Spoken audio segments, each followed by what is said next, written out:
Olá, seja bem-vindo à Liga dos Inovadores, o podcast sobre o que de mais inovador e distintivo é feito pelas empresas em Portugal. Eu sou o Pedro Lima. E eu, Elizabeth Miranda. O som com que iniciamos este episódio foi-nos trazido de Guimarães pelo Joel Alves. O Joel é engenheiro de eletrónica e de computadores e foi um dos fundadores da Sentinel Vision em 2020 e ainda é acionista da empresa. E dizes ainda porque, como tem acontecido com muitas startups, a empresa, entretanto, despertou o interesse e foi comprada pelo grupo espanhol Mondragon, que ficou com a maioria do capital, mas o Joel é ainda acionista também. E o grupo Mondragon tem uma história curiosa, foi fundada por um padre do País Basco, não é? E neste momento é uma das maiores cooperativas do mundo. Exatamente. A Sentinel Vision faz tecnologia para controle de qualidade nos processos fabris. Em termos simplificados, eles próprios explicam que são os olhos do chão de fábrica. Portanto, eles estão na linha de produção a detectar defeitos nas peças, em vários tipos de peças. O Joel há de explicar isso, não é? Mas, Pedro, quando compras, por exemplo, uma camisola, uma camisa, vais tentar detectar defeitos com picuinhas? Não, nada. Por isso, ainda bem que existem estas sentinelas, pois não há nada 100% imaculado, 100% puro. Nem os diamantes são perfeitos, não é? Exatamente. A tecnologia da Sentinel permite reduzir substancialmente o erro, os defeitos. Isto apesar de a produção fabril ser, hoje em dia, cada vez mais sofisticada. Mas vamos passar a palavra ao Joel para perceber como é que funcionam, afinal, estas sentinelas que eles colocam nas fábricas.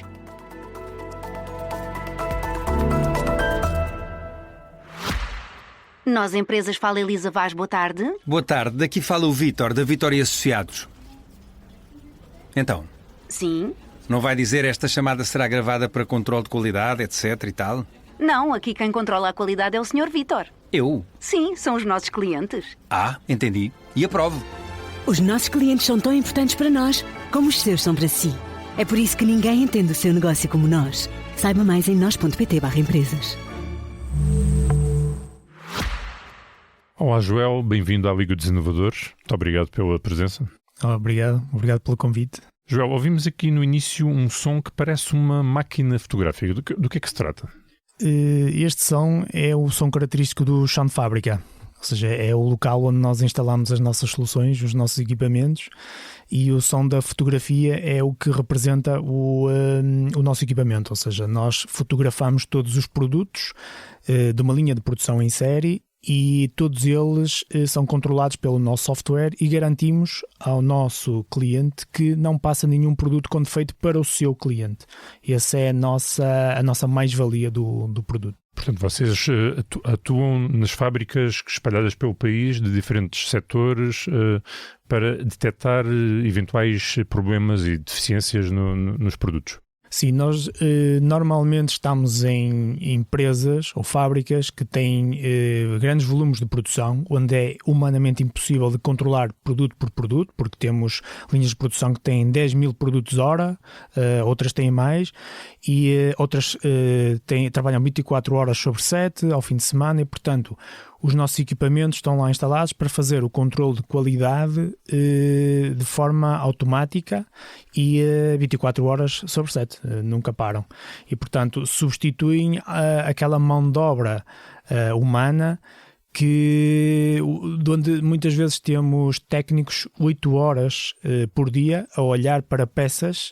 Imagino que é estar 8 horas por dia a olhar para uma peça com um defeito de 1 milímetro e conseguir manter a concentração e conseguir garantir que não há nenhuma peça que passe com esse nível de defeito. Ou seja, é um pouco essa substituição de trabalho complicado que ainda existe em muitas indústrias que nós fazemos com os nossos equipamentos. Já lhe vamos perguntar pelas indústrias onde estão, mas primeiro explique-nos que máquinas, então, que aparelhos são esses que substituem o humano? São o quê? Robôs? Nós chamamos de soluções ou equipamentos porque nós fazemos fatos à medida, tal e qual um alfaiate. Fazemos quando um cliente chega à nossa empresa e nos dá um caderno de encargos com algumas especificações ou com a sua necessidade, nós vamos tentar encontrar a melhor solução. E então, ao construir um equipamento, o que fazemos é construímos uma estrutura, colocamos câmaras no seu interior, instalamos o nosso software num computador e levamos esse equipamento para o chão de fábrica. instalamos na sua linha de produção e a partir daí todas as peças desse cliente, imaginemos uma fábrica que produz calçado, todos os sapatos dessa linha de produção passam na nossa máquina e a partir desse momento o cliente percebe que automaticamente consegue controlar todos os defeitos que tem no seu processo. A vantagem dos nossos equipamentos, para além de ser um muro de qualidade, é também um equipamento que retira dados e consegue depois corrigir processos, possíveis origens de defeitos a montante da produção. Então a vossa máquina é assim uma espécie de tapete rolante com máquinas com fotografias em cima, com câmaras em cima e um software que programa as câmaras para detectarem determinados erros. É isto? Sim, assim? Podemos resumir como um equipamento com câmaras inteligentes que detectam as características do produto e percebem o que é um produto bom e um produto com defeito. E é no final do processo de fabrico que se encontra o equipamento ou é numa fase mais inicial? Onde é que vocês o colocam? A esmagadora maioria dos casos é no final, porque é para controle de qualidade. A nossa tecnologia chama-se visão artificial e muitas vezes também é utilizada, para além deste controle de qualidade, para guiar robôs. Os robôs tipicamente fazem processos de forma às cegas e as câmaras estão lá como os olhos dos robôs. Elas permitem dizer ao robô qual é a posição onde ele tem que efetuar um aparafusamento, qual é a posição onde tem que fazer uma colagem, ou a posição entre pegar uma peça e meter de uma bancada para outra. E esse tipo de processos também pode ser controlado através do nosso sistema. Portanto, isto acaba por ser uma forma de aperfeiçoar o processo de fabrico. Ele existe já, nas fábricas já o têm, mas vocês, portanto, acabam por ter aqui um acrescento que vai permitir melhorar a qualidade não só da produção, como depois do produto final. Exatamente. Para além disso, também garantimos que o cliente não recebe multas por enviar ao seu cliente paletes com produto com defeito. Isto acontece muito na indústria automóvel. Por exemplo, nós temos um cliente que fabrica portas para a indústria automóvel para uma montadora para montagem no carro. Se vai uma palete com uma porta com defeito, toda a palete é devolvida. E o custo de uma palete é bastante significativo. Se isto acontece recorrentemente durante algum tempo do ano, o custo dessas multas podem muitas vezes justificar facilmente um investimento no sistema nosso. Isso são contratos leoninos, devolver Sim. tudo por causa de defeito. Caramba. Sim, a indústria automóvel é um pouco isso, está tudo muito otimizado. Então trabalham em just in time, ou seja, toda a cadeia trabalha em série. Existe uma fila de portas a serem montadas que depois são entregues no carro que está ao mesmo tempo a ser montado na empresa final. E há uma transição diária de produto de uma fábrica para a outra, que normalmente estão lado a lado. E o sistema depois, portanto, ao identificar uma determinada deficiência, afasta automaticamente o produto? Como é que dá um alerta para que alguém o vá retirar? Como é que depois isso também está incluído na vossa solução? Sim, para além de detectar o defeito de forma automática, é importante que tudo o que são peças com defeito sejam desviadas para uma zona onde se pode depois reaproveitar ou retrabalhar a peça, ou muitas vezes é desperdício. O mais importante para o cliente é mesmo não passar para o cliente final. E há muitas falhas ainda enfim, nós temos a ideia de que naturalmente temos fábricas muito diferentes, setores muito diferentes no país, algumas mais evoluídas, outras não, mas a ideia que temos é que as fábricas mais recentes já estão bem preparadas para evitar esse tipo de situações. Vocês ainda se deparam com muitos problemas, com muitas peças com deficiência? Sim, porque nós instalamos muitas soluções em linhas novas e muitas vezes uma linha nova, quando é preciso produzir um produto novo, todos os equipamentos, como são desenhados à medida e feitos à medida, acabam por ter várias incoerências, vários defeitos no seu próprio fabrico. Então o sistema de visão artificial acaba por ser uma garantia de que toda a automatização feita nessa linha está bem feita. E existe ali um período de onde se está a testar todos os equipamentos e nesse período o sistema de visão ainda é mais importante porque consegue prever e consegue detectar situações que vão sendo corrigidas. Outro exemplo que lhe dou é, por exemplo, na indústria alimentar. Surgiram várias guidelines de substituir plástico ou reduzir a variedade de materiais que tem, por exemplo, numa garrafa. O facto de mudarmos um plástico para outro tipo de plástico provoca problemas numa linha de produção que já existia, que já produzia aquela garrafa há mais de 20 anos. Porque o próprio plástico tem outro tipo de resistência e vai provocar uma maculagem ou furos na própria fixação do plástico. Há várias situações que surgem defeitos. Então vamos lá tentar perceber o que é que já passou por baixo dos olhos das máquinas das vossas sentinelas. Já falou Exato. Garrafas, já falou de portas automóvel, que mais? Sim, na indústria automóvel, por exemplo, marcas como Seat, Skoda, Volkswagen, é natural que existem alguns modelos de onde as portas são inspecionadas por sistemas da Sentinel.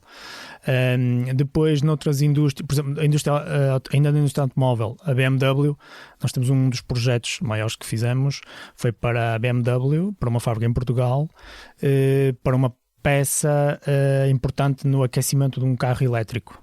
Isso também foi um projeto bastante inovador. Depois temos outras coisas para a indústria dos plásticos também, para a indústria da cortiça, no caso da Amorim, produzem 10 milhões de rolhas por dia, rolhas naturais. Uma grande parte dessas rolhas são inspecionadas por sistemas da Sentinel. Okay?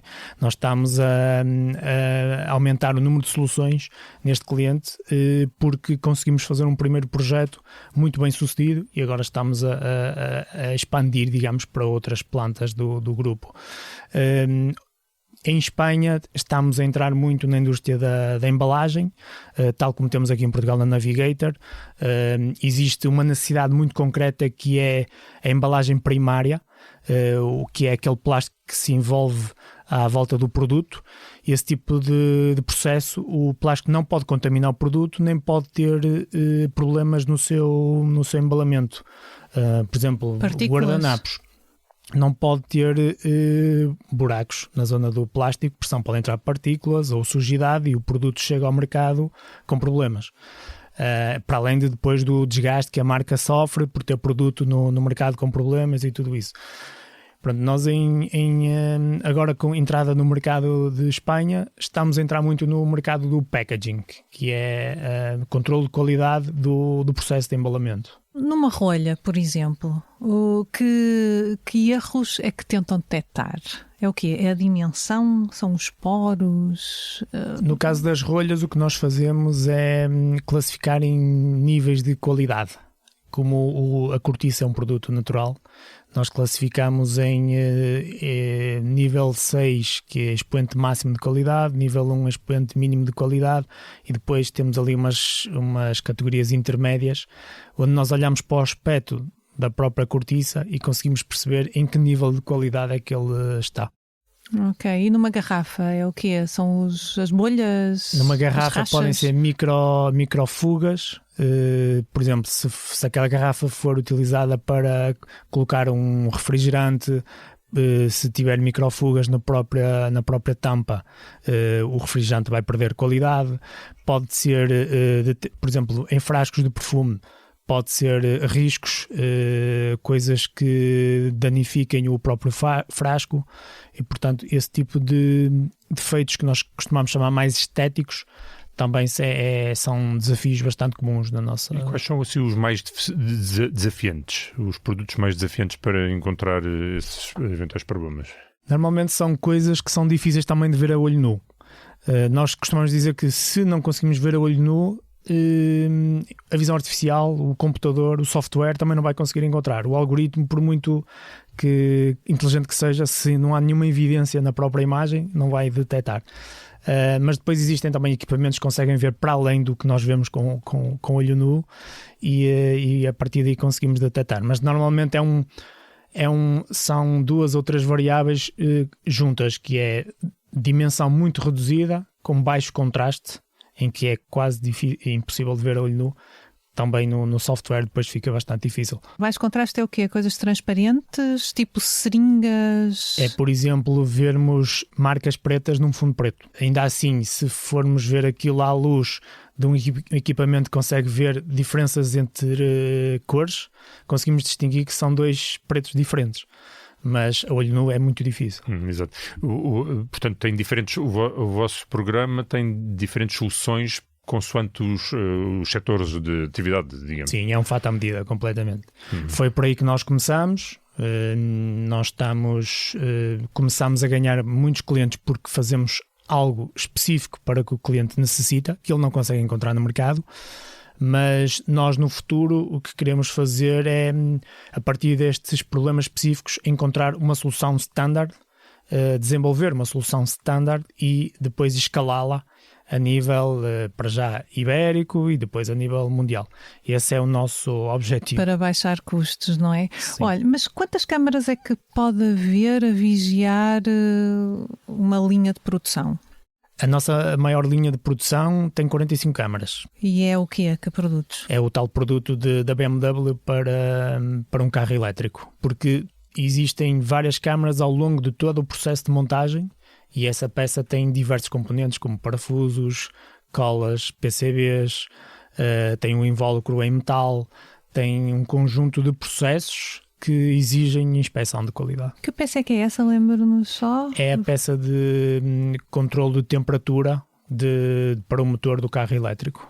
E que tamanho é que tem essa peça para precisar de 45 câmaras? Porque as câmaras estão distribuídas ao longo de toda a linha e a peça é produzida em cada uma das estações, é feito apenas uma operação. Ou seja, há uma máquina só para apertar parafusos, a máquina seguinte é só para colagem, a seguinte é só para colocar o PCB dentro dessa peça. Portanto, a linha acaba por ser bastante extensa e ter vários pontos de controle ao longo do processo. Tem vários sentinelas espalhados pelo... Exatamente. Portanto, não só sobre o produto final, mas para cada um dos momentos da produção. Exatamente. Em que o próprio produto passa de máquina para máquina de forma automática. Esse é a indústria 4.0, a evolução da indústria passa muito por aqui, que é o produto ser construído quase sem necessidade de mão humana. E portanto, esta é uma das linhas mais evoluídas que nós instalamos. E essas câmaras são naturalmente câmaras bastante mais avançadas do que aquelas câmaras tradicionais que nós podemos usar no dia a dia, não é? Sim, são câmaras desenhadas para utilização em ambiente industrial, que permitem variações de temperatura, de umidade, têm uma maior resistência ao choque, tudo isso. Trabalham 24 horas sobre 7, se houver uma falha de energia, elas permitem reiniciar de forma automática. Tudo isso são funcionalidades destes equipamentos. Vocês fabricam o equipamento ou compram o equipamento, montam e fornecem o software. O que é original vosso? A Sentinel é uma empresa que desenvolve software. Nós compramos estes equipamentos e depois juntamos o software com o hardware. Nós costumamos dizer, montamos como se fosse um conjunto de Legos, onde instalamos o nosso software e montamos soluções para o cliente. Não são Legos, são estruturas, são computadores, são câmaras, mas basicamente nós integramos tudo para construir a solução para se encaixar no processo do cliente. Então, e quantas instruções é que são necessárias dar a um programa para detectar um defeito, por exemplo, para uma rolha, para detectar um buraquinho fora de sítio numa rolha? Como é que fazem? Certo. Metem quantas imagens para demonstrar a rolha perfeita? Que instruções? Certo. De uma forma mais tradicional, antigamente o que fazíamos é a construção de um algoritmo, que é basicamente juntar várias funções, uma função para tirar uma imagem, a função seguinte para interpretar onde é que estão as manchas das zonas com defeito da rolha, depois outra função para contabilizar o número de manchas e por aí por diante até definir qual é a classe em que a rolha vai colocar. Hoje em dia utilizamos inteligência artificial, ou seja, não construímos o algoritmo, simplesmente dizemos ao algoritmo o que é que são situações de peças boas e situações de peças más. E este algoritmo aprende de forma automática e consegue depois classificar em função das imagens que vê. Casos em que a máquina de alguma forma encontra defeitos que o cliente até aceitaria, mas que acabam por de alguma forma levar a que o produto seja afastado. Há situações dessas, de alguns extremos, alguns exageros, digamos assim, que a própria máquina diz esta não serve, mas afinal até poderia servir. Sim, isso é bastante comum. Pedirem-nos, por exemplo, quando a máquina é demasiado rigorosa e está a rejeitar muita produção, pedirem-nos para tornar a máquina menos rigorosa. E normalmente temos um parâmetro, ou alguns parâmetros que eles podem chegar lá e dizer: ok, isto está... agora é menos rigoroso e vamos deixar passar aqui algumas coisas que não são assim, são defeitos, mas que o cliente final para o cliente final nem é defeito. Pois. Acontece muitas vezes. Porque no final do dia uma fábrica tem que produzir. Ainda que produza com não tão perfeito, tem que produzir, tem que entregar. E muitas das vezes os nossos sistemas são, não digo desligados, mas acaba por torná-los menos rigorosos para conseguirem entregar esta produção. Às vezes demasiado perfeccionista, não é? Exatamente. E a perfeição às vezes é inimiga do sucesso. Vocês começaram por que clientes? Como é qual foi assim, o vosso primeiro cliente? Como é que vocês testaram esta solução? Olhando aqui um bocadinho, vocês são uma empresa que nasceu em 2020. Como é que isto começou? Os nossos primeiros clientes foi um pouco na indústria automóvel e na indústria dos plásticos. Eu lembro do primeiro cliente onde nós conseguimos vender uma solução apenas com um PowerPoint. Não tínhamos um software ainda muito pouco maduro, mas o cliente confiava muito nas pessoas. E aliás, as pessoas são grande parte do segredo do nosso sucesso. E então estas pessoas da indústria confiavam nas pessoas da Sentinel, e então elas sabiam que por mais tempo que demorasse o projeto nós íamos conseguir atingir o sucesso. E então lembro de um caso em particular onde nós tivemos até ao último dia para conseguir testar o equipamento antes de o entregar ao cliente, onde o cliente definiu uma data. Normalmente há uma data para entregar e não se pode falhar essa data. Nós já tínhamos contratado até uma transportadora para levar o equipamento ao cliente, mas tivemos até o dia anterior a testar esse equipamento, e à 1 da manhã conseguimos terminar, e no dia seguinte às 7 da manhã eu próprio levei o equipamento no meu carro, rebati os bancos, coloquei o equipamento na mala e levei-o para conseguir entregar no mesmo momento certo. No limite, não transgredi as regras do trânsito, mas quase. Mas confiavam nas pessoas, porque vocês que fundaram a empresa pouco tempo depois de saírem da faculdade? Nós tivemos uma outra experiência profissional, já estávamos no meio industrial, já conhecíamos algumas pessoas também, e portanto havia alguma confiança já da capacidade das pessoas. E isso tem-se notado no nosso crescimento, porque nós temos a sorte de ter as pessoas certas nos locais certos. Nós escolhemos uma equipa, o core da equipa está muito bem definido, e as pessoas têm uma capacidade e uma resiliência gigante. Sempre que aparece um novo desafio, as pessoas conseguem de forma autodidata encontrar soluções, discutirmos soluções e ultrapassar os problemas. Portanto, eu foco sempre em pessoas. É sempre a principal razão do sucesso. Depois vem a tecnologia, depois vem o saber estar no mercado, também vem alguns fatores de sorte do mercado estar mais favorável ou menos favorável, mas começa sempre nas pessoas. E onde é que vai buscar essas pessoas? À Universidade do Minho, de onde é originário? Exato, a nossa equipa é muito da Universidade do Minho. São alguns dos nossos colegas que temos connosco, são antigos colegas da Universidade também, e portanto eu diria a maioria do sucesso vem desta equipa.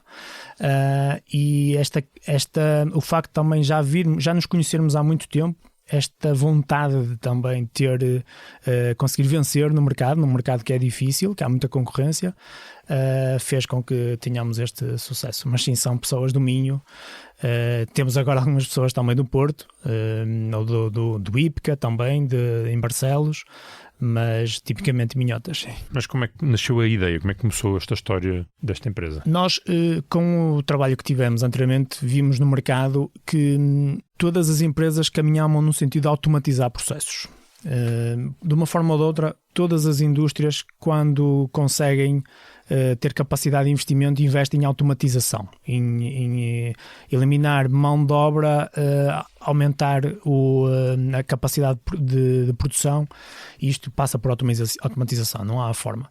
E sempre que começamos a perceber que sempre que se coloca um robô para automatizar, vai uma câmara.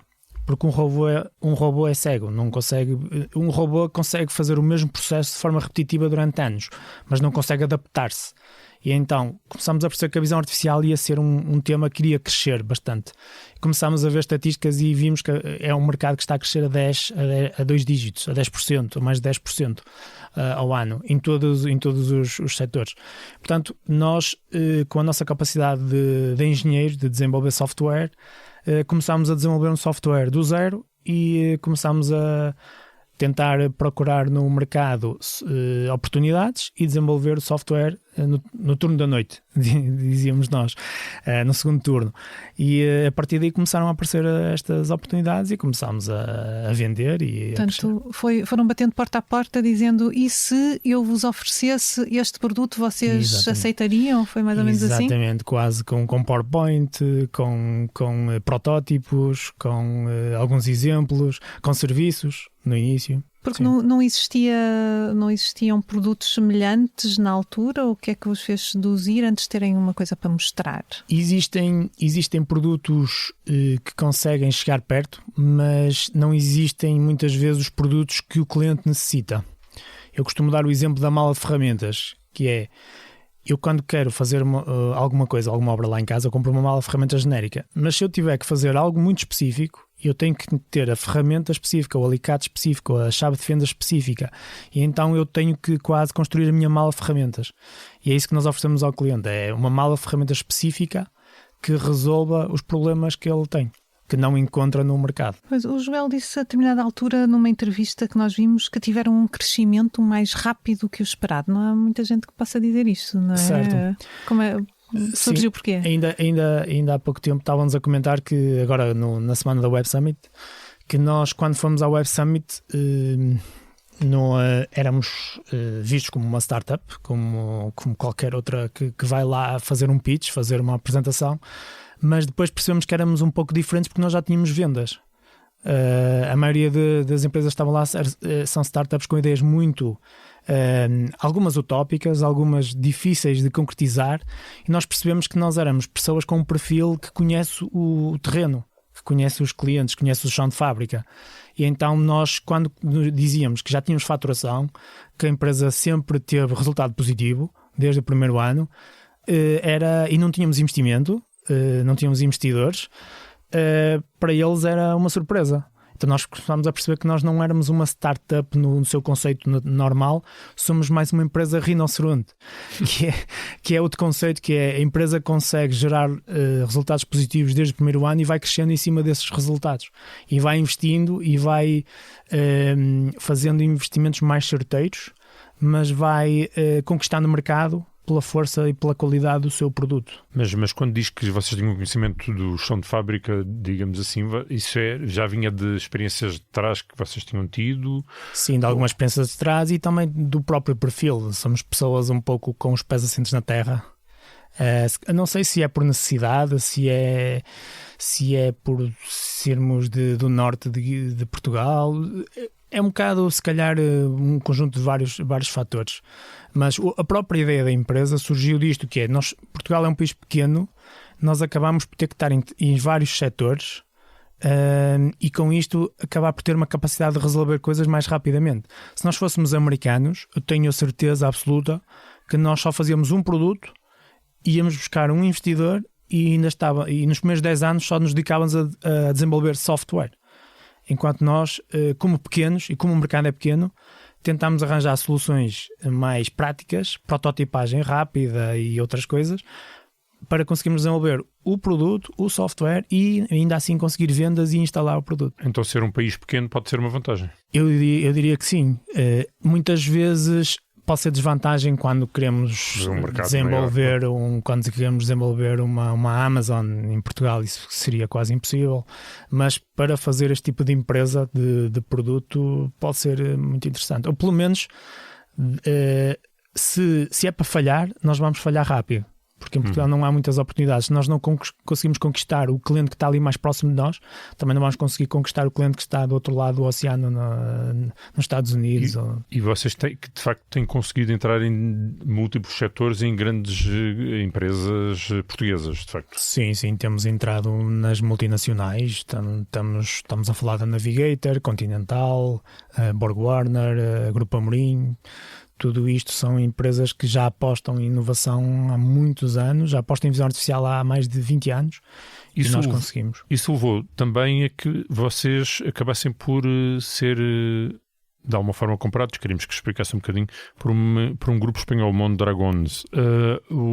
Qual foi a percentagem que acabaram por vender? Portanto, foram os fundadores que venderam uma participação. Sim, nós vendemos a maioria por uma questão estratégica, mas mantivemos a empresa em Portugal e então temos o Centro Tecnológico em Portugal, em Guimarães, e temos a sede da empresa em Barcelona, por razões estratégicas. Passa muito por conseguir consolidar o negócio na Península Ibérica. A economia em Barcelona, em termos industriais, é muito semelhante à economia global de Portugal, portanto, em termos comparativos é muito parecida. E então, o modelo de negócio passa por estar próximo dos clientes, e então em Barcelona conseguimos ter concentrado um conjunto de clientes muito interessante para conseguir ter sucesso. E então, esta história é engraçada porque, como eu disse, nós não estávamos à procura de investidor, nós estávamos a traçar o nosso caminho de forma natural, de forma sustentada, e assim de repente apareceu uma corporação, um conjunto de empresas, um grupo empresarial muito grande, de origem do País Basco, que procurava uma empresa com a nossa tecnologia. E nós percebemos então, fomos um pouco investigar o que é que eles faziam e percebemos que eles têm imensas empresas que podem vir a ser nossos clientes, onde nós já temos algum trabalho já executado, e que eles já tinham sondado cerca de 60 empresas em Espanha. E às vezes nós temos esta coisa de somos muito pequeninos em Portugal, ninguém olha para nós, mas o que é facto é que depois de sondarem estas 60 empresas em Espanha, foram para Portugal e viram que realmente a Sentinel destacava-se bastante das restantes. Isso deu-nos bastante alento. Depois houve um processo e nós percebemos que a escolha deles teve muito a ver com 2-3 fatores. Primeiro, pessoas. A forma como nós nos expressamos e como encaramos o mercado e como o nosso espírito de resiliência é muito parecido aos bascos. Depois a tecnologia que nós já tínhamos desenvolvido e depois a capacidade que tínhamos de já estar no mercado, que muitas destas empresas que foram sondadas não tinham grande expressão em termos de vendas. Portanto, todos esses fatores aliados, nós conseguimos destacar-nos perante 60 empresas do mesmo setor na Península Ibérica. Mas foram eles que vos pescaram ou vocês que concorreram, destacaram-se, promoveram-se de alguma maneira? Como é que chegam a vós? Nós não nos promovemos, nós estávamos no nosso cantinho a fazer o nosso negócio e eles chegaram até nós através de um fornecedor. Um fornecedor comum apresentou-nos e a partir daí começaram conversações. E portanto continuam a ser vocês os fundadores a gerir a empresa? Como é que tem sido? Exatamente.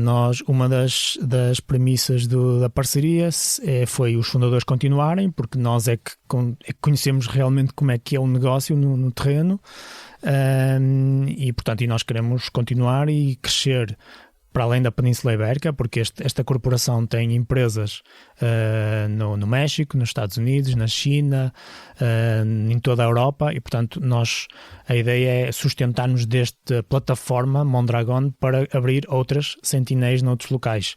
E há mercados como Alemanha, México, China, que são muito apetecíveis para nós. Tudo depende de como é que a indústria, como é que a economia se vai movimentar nos próximos anos. E que empresa é esta, a Mondragon Basca? Isto é uma empresa, é uma cooperativa, é a cooperativa maior do mundo, é bastante característica do País Basco, representa bastante aquele sentido que os bascos têm de patriotismo, de entreajuda, e por causa disso conseguiram ter aqui um hub industrial, um hub de tecnologia bastante potente, que também se calhar não é promovido da forma mais mainstream, porque é mais se calhar Madrid e Barcelona, mas o País Basco tem aqui é um dos 10 hubs industriais de fornecimento de tecnologia, produtos para a indústria automóvel, por exemplo.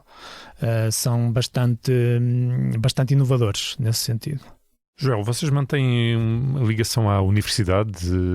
É algo alimentando este ecossistema que também é muito importante, universidade de empresas? Sim, nós tentamos estar sempre bastante próximos porque como somos uma empresa bastante inovadora e na nossa área tem que ser, temos alguns projetos em comum com a Universidade de Minho, com a Universidade do Porto, no próprio PRR estamos em 2 agendas e isso também nos abriu muitos contactos com outras instituições e temos de estar sempre ligados, até porque depois há alunos que estão nestas áreas que querem trabalhar na Sentinel e queremos estar ligados à melhor tecnologia que se produz nestes projetos. E a captação de talento. Essas agendas como é que o ponto de situação dessas agendas mobilizadoras?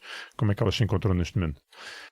Nós estamos em 2 agendas, uma bastante maior que é da Stellantis, do grupo PSA, que é o líder, e estamos numa outra também para a indústria automóvel, mas mais pequena, onde por causa do excesso de liquidez estamos a prolongar. Existem mais alguns projetos associados ao antigo projeto, mas uma das agendas já passou os dos primeiros 2 anos, a outra já vai para o 3º ano e portanto os projetos já estão em protótipo, a funcionar, já estamos na fase de o que é que podemos inventar a seguir para poder tornar o produto algo que se possa instalar na fábrica. E o que é que vai sair daí? Estamos a falar de soluções de guiamento de robôs, soluções de inspeção de defeitos também complexos de alguns processos, da indústria metalomecânica, são ambas da indústria automóvel, portanto são sempre defeitos associados a estes processos. É um pouco por aí. E vocês são 20 pessoas neste momento? Diz que as pessoas são fundamentais. São o quê? Engenheiros? Outro tipo de profissionais? Temos 20 pessoas em Guimarães, 80% na área da engenharia, com diferentes níveis. Temos também com doutoramento. E temos 20%, o resto das 20% de pessoas são mais operativas, da administração, financeira e assim. E em Espanha temos 6 pessoas. O negócio começou este ano em Espanha e, portanto, já temos volume de negócio, já estamos a trabalhar no terreno com muitas propostas, muitos clientes interessados, muitos desafios difíceis de resolver, que nós temos que os filtrar, mas está a correr bem. Ou seja, se em Portugal, quando fundamos a empresa, demoramos 2 anos a conseguir gerar algumas vendas, aqui em Espanha já estamos a conseguir no 1º ano. Portanto, já é um sucesso para nós. Porque já tem rodagem? Sim, porque já temos uma equipa em Portugal que suporta a Espanha, porque já temos um processo bem montado, porque já conhecemos qual é a melhor forma de vender o nosso produto, conhecemos a concorrência, há todo um nível muito superior de maturidade que nós não tínhamos no início da empresa. E houve algum projeto aos quais não conseguiram corresponder? Sim, há sempre algumas coisas que muitas vezes, quando vamos instalar o equipamento, deparamos que o problema era maior do que o que nós imaginámos. E muitas vezes até o próprio cliente não conhecia o problema e passou-nos informação de que o problema era menor. E isso muitas vezes acabamos por compensar de outra forma ou acabar por instalar outra máquina a seguir, outra tecnologia que possa resolver. Mas há assim algum produto, algum material em que seja muito difícil encontrar o defeito? Sim, bastante. Tudo o que são materiais refletivos com alto brilho são sempre materiais complicados de inspecionar até para qualquer ser humano. Porque o alto brilho, imagino que é encontrar um defeito numa peça lacada de alto brilho. Tem que rodar a peça para conseguir encontrar o defeito, porque ele só se vê numa determinada perspectiva. Normalmente esse tipo de desafios são bastante mais difíceis.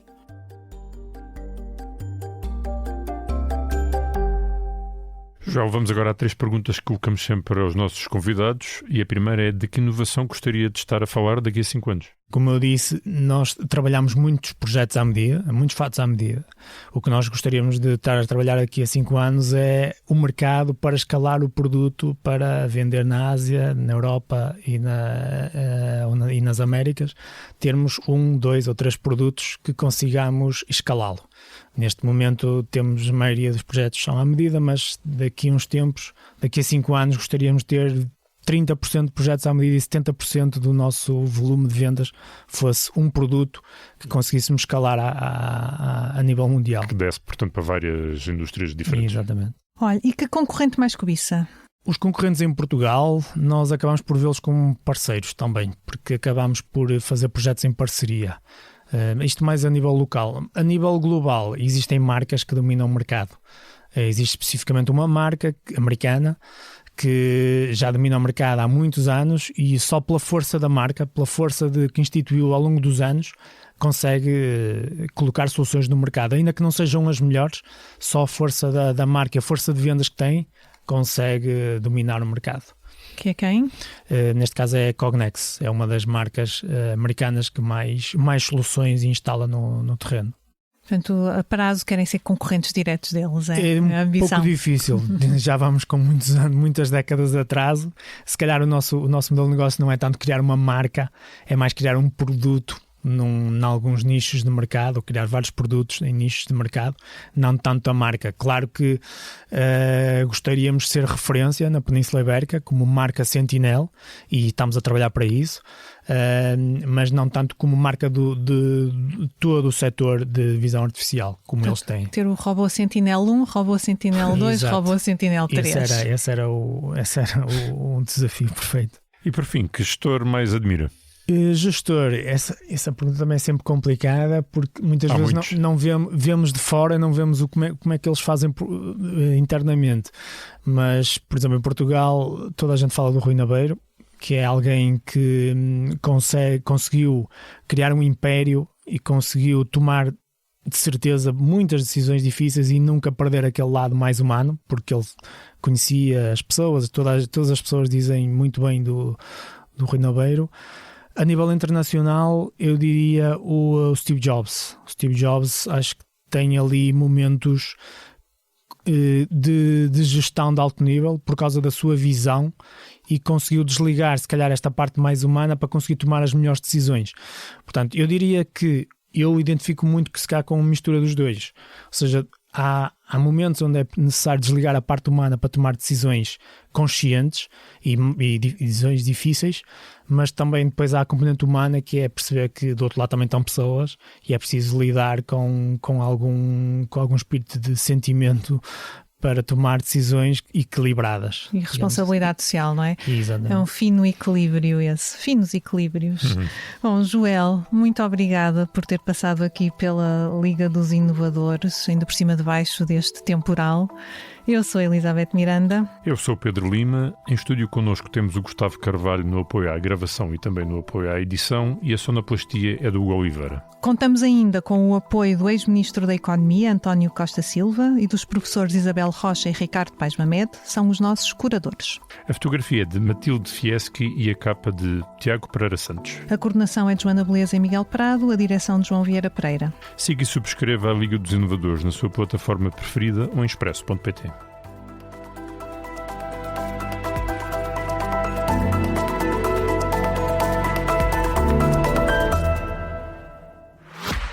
Nós, Empresas Fala Elisa Vaz, boa tarde. Boa tarde, daqui fala o Vítor, da Vitória Associados.